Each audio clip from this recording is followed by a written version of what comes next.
Hi everyone. As you can tell, I'm still getting used to using this camera. That is my telephone, and I don't want to go on too much about this and take too much time. But you can see I'm just at home.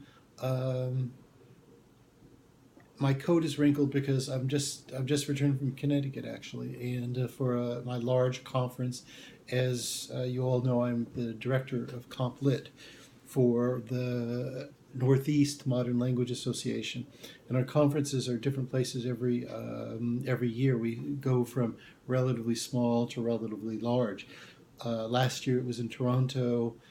Next year it's in Baltimore. It was in Hartford, which is not as especially small, but still. And we've had them in Harrisburg and Boston and New York City, many different places. Okay, and so I'm just kind of still living out of my conference suitcase. What I want to talk to you about is this. It has to do with a report and that you're doing in your so-called team project. Now, the point that I want to make now about this is, as I said in my first video, I care more about your learning how to organize yourselves and work in a team than I do the final project. Because, one of the myths about professional writing that you run into in classes on professional writing is that the professional writing has to be really smooth and perfect and has really high writing standards and things like that. Now, that can be the case. I mean, there's certainly certain situations where the team project, as I was saying before, either really small with 2 or 3 people or really large with hundreds and hundreds contributing to it, has to be word perfect and has to be stylish and so on and so forth. But that, in my experience, that's I don't want to say rare, but it's not what is common. The common one, and it's not that it's sloppy, but is has some rough edges to it. And there's a lot of really good reasons for that I want to be talking to you about so you understand, because as far as I'm concerned, it's now that our course gets really interesting, because we basically have a good toolkit set up of writing forms or formats or templates, whatever you want to call them. And now we sort of learn how to use them in actuality or reality. And I think the lessons that we have between now and the end of the course are really valuable, interesting, and I hate to use the word fun, but they're interesting. Let me put it like this. And the takeaways are very strong. And basically starting this week. Now, so what I'm saying here is that I don't want anyone stressing about perfect grammar, perfect style, perfect paragraph writing. And as I'm saying, that I'm going to talk to you more about this, why the professional writing tends to have rough edges. There's good reasons for it. It's not that people are lazy or incompetent. It's the opposite. But that's for later on. For now, what I want to do is this. I want to explain about your project. The things that I'm looking for in this writing project are, number one, that it's something you care about, okay, and that you shape it according to your own interests and your own background. Okay, now, as I've said all semester, that means one thing in particular, and I know that most academic writing, whether it's professional writing, classes in professional writing, or, classic like history class term papers or business class term papers, don't tend not to have this. And that is, I've got to look at my watch because I've got an appointment in a few minutes. You want to make sure that you use all the filters. And by the filters, I mean time. Everything needs to be situated as to time. And think about how obvious this is. This is where it's all but impossible that if you're working for a business, either a small business or large business or medium-sized business, that you're going to do something that's not time-oriented and time-focused and time-specific. Why? Because,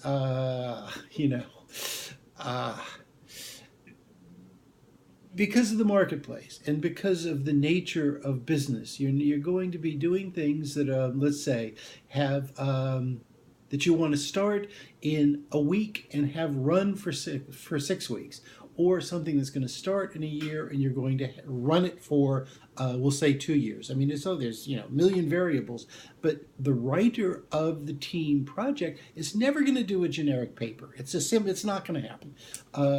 I don't, as I said before, if I've run, organized, managed, whatever you want to say, thousands of written reports, I've probably done more like plannings, so to speak.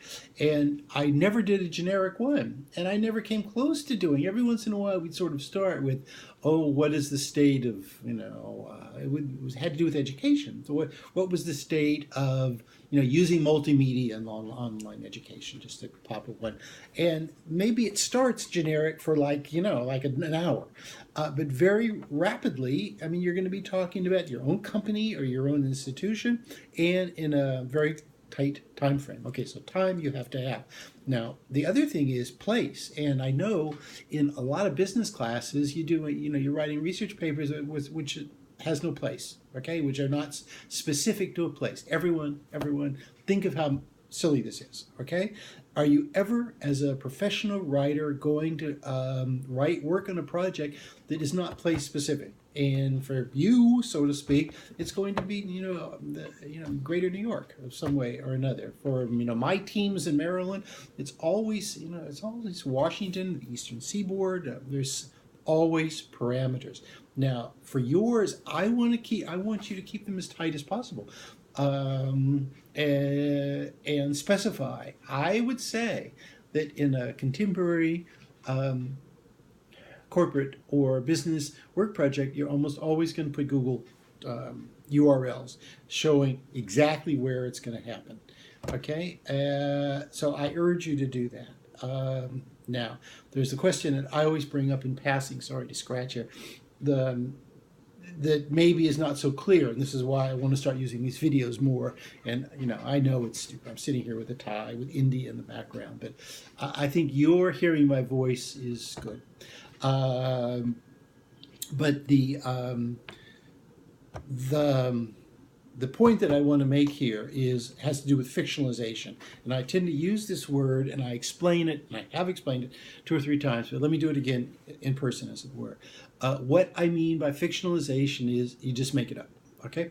And obviously you want it to be kind of realistic, okay? That goes without saying. But this just gives you a lot of freedom, okay? Now, that's one thing.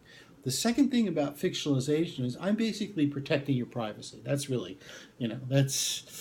that's an important part of this. I don't want anyone to feel as though they have to write about their bosses or where they live and all. You can figure this part out. I don't want you to feel bound or vulnerable in our class to that.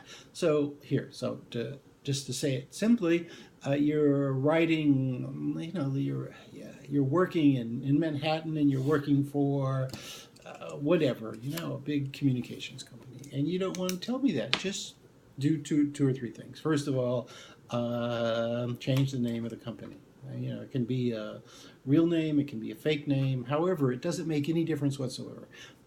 Secondly, if you're feeling a little bit sensitive about revealing that you have knowledge of New York, move it out of New York. I mean, move it to Philadelphia. It doesn't make any difference. I am not going to be difficult, shall I say, about your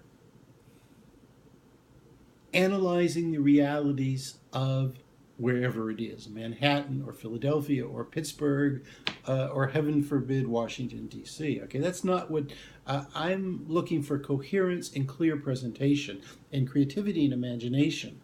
Whether you're doing communications in company, you're writing about a communications company in Philadelphia.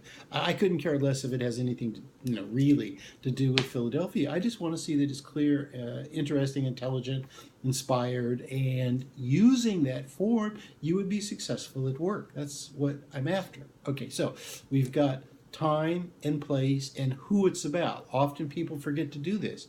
You're designing, let's say, just do, my example. Multimedia for, I've got it, someone going to phone me and start harassing me in a second.